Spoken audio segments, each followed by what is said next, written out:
Hello and welcome to VC Circle podcast. My name is Narinder Kapoor and with me today is Ashish Jhina of Jumbotail. Ashish, thank you so much for joining us. Thank you for having me, Narinder. Before we sort of get into the meat of our conversation, I was hoping you could give me an introduction to Jumbotail, specifically what led to you and your team founding Jumbotail. What was that inflection point where you said, okay, this is the answer that's needed for this particular problem? Could you give me a bit of history here? Sure.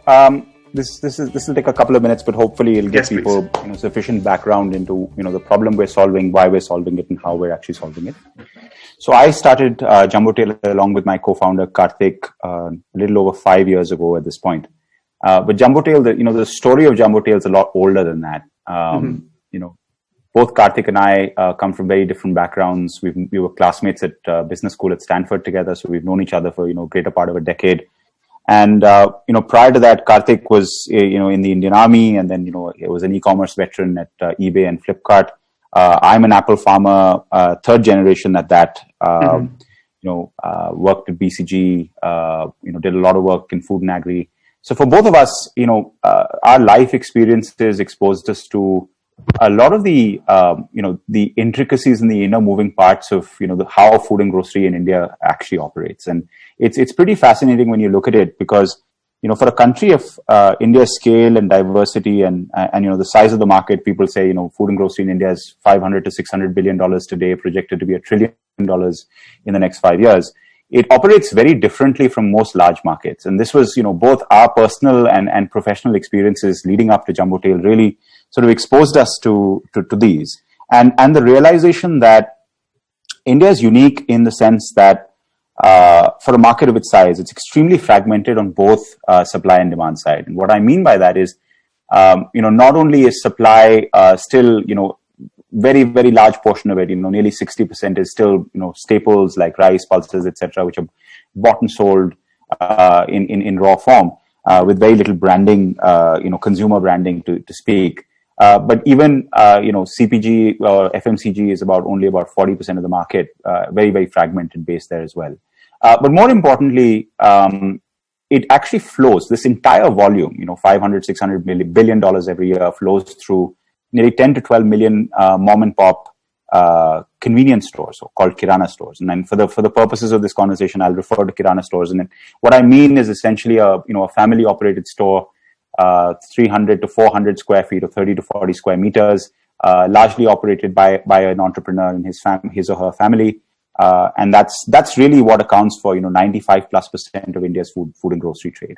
And therefore, this construct essentially means there's a lot of intermediaries. It's extremely difficult to actually get your product to market. Each retailer essentially ends up dealing with 100 to 150 different people for the 500, 600 products that they keep in their store. Wholesale is still a very large portion, and therefore, as a retailer, you have to spend a lot of your time really trying to keep your store full. And dealing with all these people and their own credit relationships, their own idiosyncrasies, etc. And as a supplier of any sort, it's extremely difficult to get your products to market. It costs a lot of money, and only the largest CPG or FMCG companies in the country have actually been able to build any form of reach or distribution to these stores. And even those, the largest of them will get to about 2 million out of the 12 million mom and pop kiranas in the country. And so our view was this has to change. It creates a lot of inefficiency in the ecosystem. It prevents a lot of brands from getting created because it's so difficult to get product to market. And if we look at the 21st century, there has to be a better way of doing this, especially in light of the rise of the internet, rise of cheap data, and new ways of doing business. And that's essentially what the underlying principle behind Jumbotail was really creating an ecosystem that from scratch to address the needs of convenience stores and convenience buying in India for food and grocery. What we essentially do is we run 3 platforms between the retailer and producers, and then 1 platform between the retailer and the consumer. And that is the sum total of what we do. So we run an e-commerce marketplace, which has about 30,000 stores in the greater Bangalore area.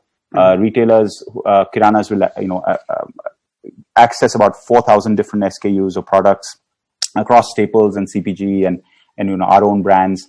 on this platform. The only way that they can access this is through the mobile. So we don't have a sales force running around and taking orders. We also onboard, we work with nearly 500 different brands who sell through this marketplace.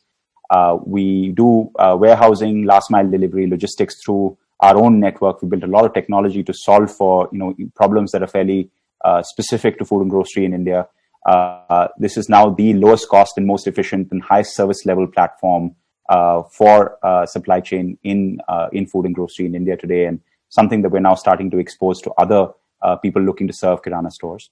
And then finally, we solve for credit and payment, which really solves for the three intrinsic portions of what any transaction requires, which is, the information must flow from point A to point B. Once the order is received, the customer needs to get delivery of the product in a consistent and reliable manner, and then they need to be able to pay back the money to the sellers. So these are the three platforms that we operate. We provide credit through partnerships with small banks and financial institutions as well. And then finally, we solve for probably the biggest problem that any retailer has, which is how do I get more sales, especially in an environment where consumers are becoming more choosy. People want to relate to brands. People want a better experience. People want an omni-channel experience. And obviously, within COVID, that's only amplified the acceleration of that. And that's where, through our J24 stores program, we enable the retailer to convert their traditional mom and pop kirana store into a modern convenience omni-channel food and grocery store by giving them a point of sale, which plugs into our supply chain and our sourcing network, by giving them a consistent brand under the J24 brand. And really by giving them a lot of data and insights to actually, help figure out what to sell, how much to sell, what products to keep, what promotions to run. And then finally, also through our technology platform, allow them to actually not only serve customers who are walking into these stores, but also customers within a 2 to 3 kilometer radius who want to order online, where our technology allows the retailer to actually become a seller on multiple hyperlocal platforms like Swiggy and Dunzo, but also through a home delivery platform called J24.store that we provide them.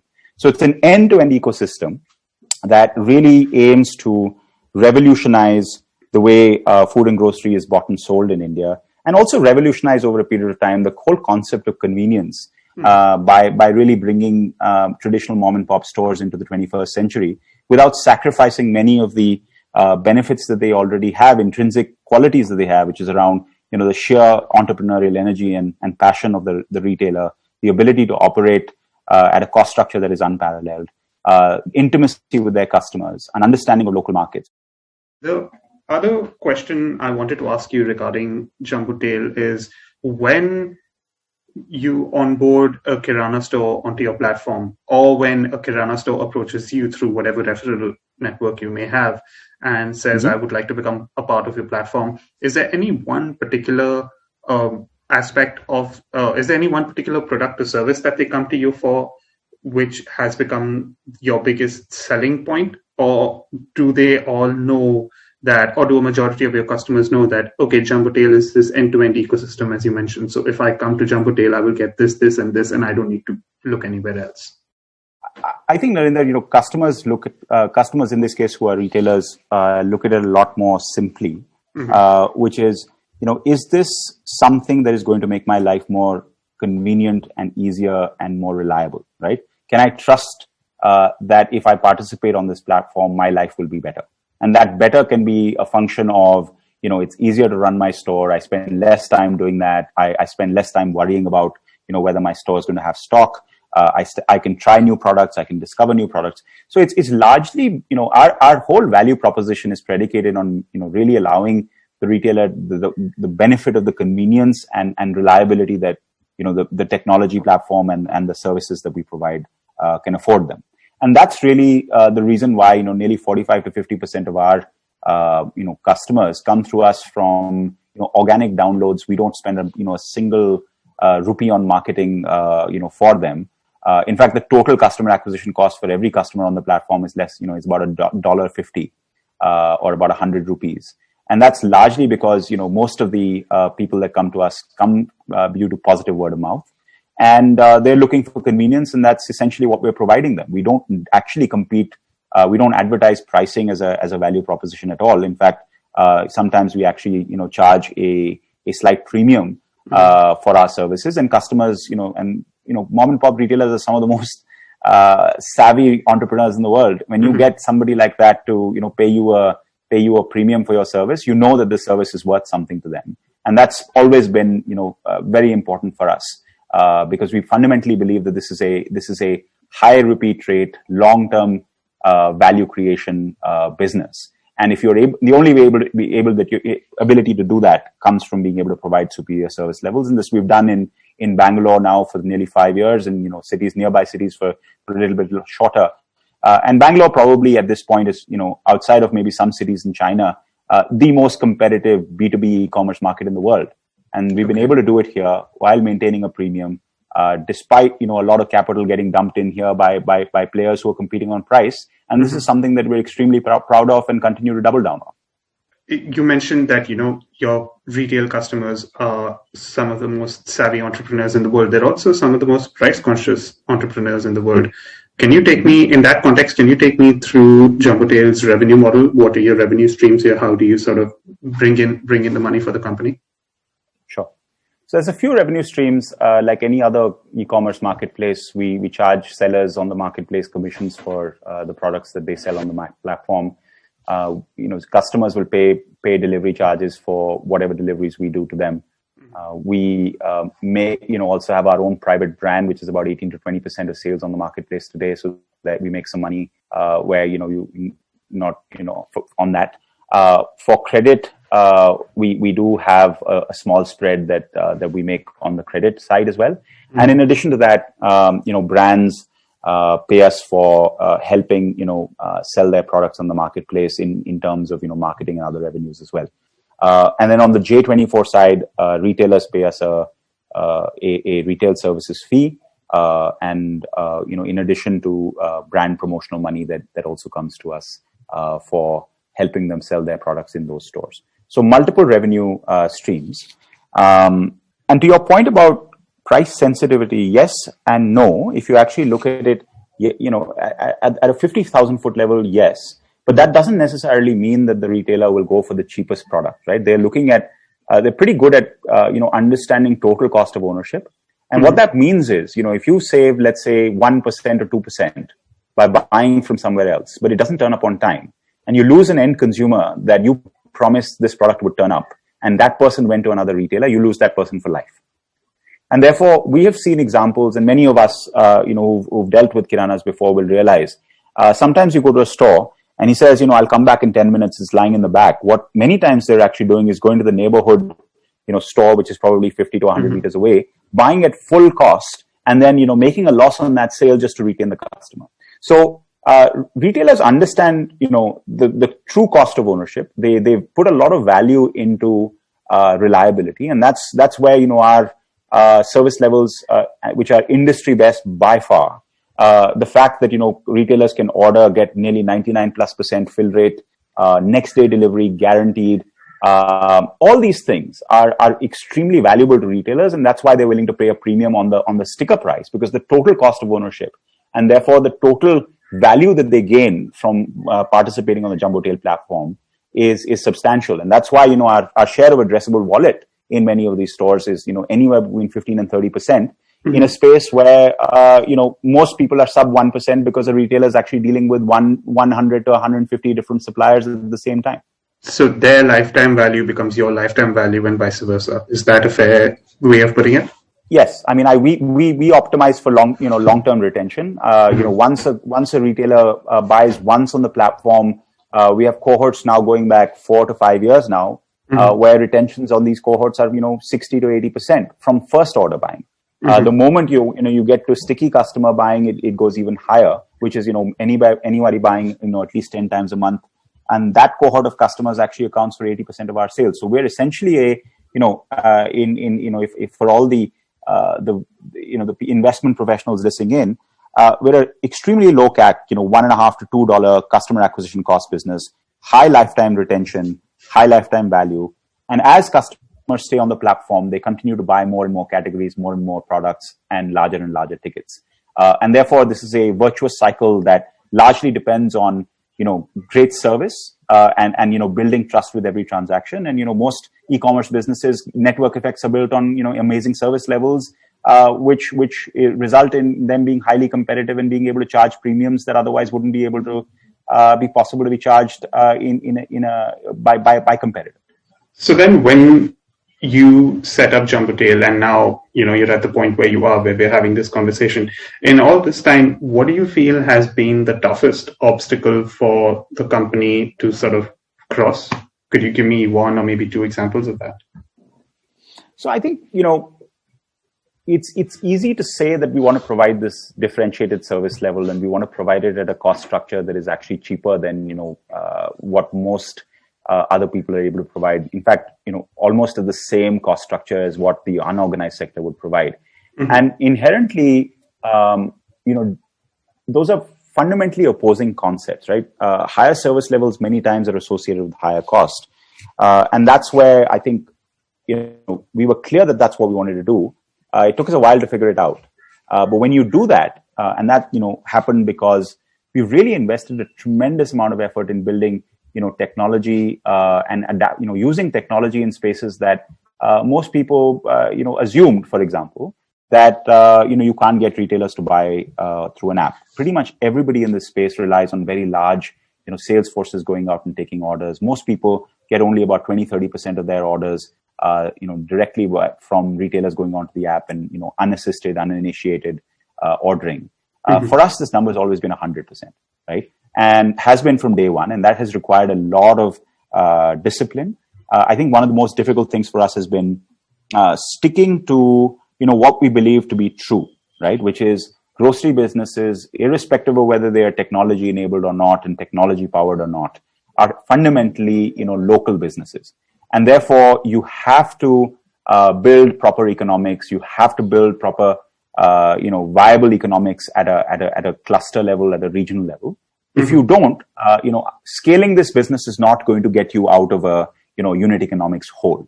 And therefore, really staying the course on our belief, over a 4 or 5 year period, where a lot of people will come and say, why aren't you scaling? Why aren't you scaling? And our point of view was, we'll fix the model. We'll figure out a way to actually be unit economic profitable. And then we'll scale because it'll be cheaper. It'll be faster.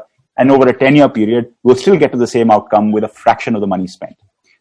So halfway through that journey now, mm-hmm. We hit operational profitability in April of this year. Mm-hmm. And now, we are ready to scale. And, I think that sticking to our beliefs when the whole world was raising, tons of capital and deploying it many times on discounts and, behaviors that we felt were unsustainable and not really going to actually drive customer value. Maintaining that discipline, maintaining the belief in the fact that technology is really the way to actually drive customer retention and customer satisfaction. And also being willing to do the hard work and saying, we're not just a technology company. We are one of the most, operationally, companies that is invested in huge amount of operational excellence at the supply chain level. And so, this is an audio broadcast, but if this was a video, there's a lot of gray hair on my head and a lot of, blood, sweat and tears put in by, teams over the last 5 years to build a cutting edge, high efficiency supply chain. Staying true to our values and to our, mantra of what actually it takes to actually be successful in this business has probably been the hardest thing. You mentioned that you have been operationally profitable since April, and you are now ready to scale. Keeping that context in mind, you last month announced that you had raised capital as an extension of a previous funding round. Could you explain the thesis behind that and the longer term strategy at play here for Jumbotail? Sure. So obviously, this is a very large market, and once we have proven to ourselves that there is a clear model that can be scaled, and obviously the good part is at this is a business where you can achieve pretty substantial scale even at a city level or a regional level, which we have in Bangalore. Mm-hmm. You can get to about $75 to $100 million even in a single city. But obviously this is a very, very large market and you want to scale. So large portion of the the money that we have raised is going to be used to build out teams that will allow us to scale to multiple cities, multiple clusters in South India, to scale our J24 stores. We have very large targets for those. And also to, continue to invest in, building cutting edge technology and product to power, growth going forward. Our view is, capital should allow you to scale models that are, economically viable. And we feel we're at that point. And that's what we've done and continue to sort of, look at using capital to scale now a business in a profitable manner. I would be remiss if I didn't ask you about the impact that COVID-19 has had, not only maybe on Jumbotail itself, but also on the clients and customers that you service. Because at the end of the day, whatever conversation you and I have, we are still primarily discussing about essential goods and services. Correct. Which at the start of, all the lockdowns took the biggest hit. Can you give us an idea, or can you give us a couple of examples regarding how Jumbotail responded, what the impact was on your larger customer base? Sure. So I think that the lockdown in India was probably one of the more strict lockdowns pretty much anywhere in the world. Mm-hmm. And it happened very rapidly. And I think people didn't really have a lot of time to prepare for it. And therefore, when India went into lockdown, a few things that, definitely happened, right? One is, kiranas actually were the heroes of COVID from an essential goods standpoint, right? And I think that to people like us who deal with them day in and day out, this is not a surprise. But I think if you look at the general population, and if you really look at the media, the share of voice of kiranas in public discussion, I think for the first time in many years is now commensurate with the share of wallet that they have of customers, right? For a channel that accounts for nearly 95% of all sales, there wasn't a lot of talk happening about kiranas, and I think that's changed. And that's changed because people have finally realized that they offer significant advantages in terms of their ability to operate in a decentralized manner, their ability to continue to serve their communities, and therefore kiranas have done generally well. Now, obviously, larger cities like Bangalore and other cities have lost a lot of population that has migrated back, hopefully temporarily, to villages in tier 2, tier 3 towns, and therefore there are kiranas who have lost sales because there's just fewer people, fewer small restaurants, etc. But I think much less of an impact compared to, say, modern trade, which has suffered really badly, and e-commerce. I think while it has grown, it's grown off a very small base, and isn't really able to solve for pretty much all the demand. Now, so kiranas did well in general. However, kiranas suffered a lot of issues because if you look at the supply chains behind kiranas, they were impacted very severely, right? So any normal kirana buys about 60% of their supplies from wholesale markets. Most of these markets were shut for long periods of time. Even distributors that come to mom and pop kiranas to serve them, many of them lost their salespeople because they migrated away. So there was a lot of disruption, and therefore this was something that created a huge gap that Jumbotail was able to fulfill. We were operational every single day during the lockdown and thereafter, and this was something that we were absolutely committed to doing. Great testament to the teams who have put themselves in harm's way, recognizing that there was a huge pandemic out there, but were committed to really serving the needs of the customers. And huge spikes in demand. A lot of our technology was very helpful in allowing us to actually deal with that. And so I think coming out of COVID lockdowns and now where the environment is stabilizing, we've definitely seen an increase in kiranas who depend on us for their supplies. They recognize us as people who continue to serve them and are not just fair weather friends, but people who stick with them through thick and thin. And this is translated into more people buying FMCG products from us. We've in fact seen like a 20-30% increase in that. And I think for the whole sector at large, I think there's a recognition even at the brand level now that existing mechanisms to reach stores need to be more robust, more resilient, because this is not the first time this has happened, right? Obviously, COVID is is a very extreme version of events. But, even during demonetization, even during GST implementation, there are these shocks that keep coming into systems, and systems that operate in very traditional ways where there's a huge amount of human interaction required for sales to happen, don't really respond very well. And brands are starting to recognize that as well. So I think all in all, for kiranas, for brands, and also for consumers who really now want to deal with kiranas, but obviously in newer ways. Many of them now want to deal with them online. This creates huge opportunities for people like us who are working on all these elements. And I think it's pushed the trajectory of this sector forward, and the digitization trajectory of this sector forward at least 3 to 4 years, in my opinion, if not more. So then, as a final question to you, do you feel that there is a lot to be hopeful for the entire e-commerce, B2B e-commerce space, especially in this 95% category that Jumbotail is addressing? Do you feel that there's a lot to be hopeful for in the next 4 to 5 years? And by extension, I kind of also want to understand personally, do you feel that there's a sense of idealism here that you feel that could be, if not revived, at least rekindled, so to speak? Say more about the idealism. I'm trying to ask if there's a sense of idealism regarding kirana stores, regarding the operations of kirana stores now that COVID-19 has come and we're living with it. If there's a sense of idealism about them, and now they are being accepted as willing partners in the larger e-commerce ecosystem by players who were probably looking to supplant or replace them. I think that that idealism is something that is only existing in the minds of people who didn't recognize the role that they played in and have always played, right? If you look at this, right, and when we started, one of the big bets that we placed when we started this company 5 years ago was that despite everybody in the ecosystem, or a lot of people pronouncing the imminent death of the kirana, our view was that there are structural factors in this country around, how our cities are structured, how our homes are small, we don't have a lot of space. Indians buy grocery in very, very interesting ways, right? 80% of all grocery transactions are less than 200 rupees or $3.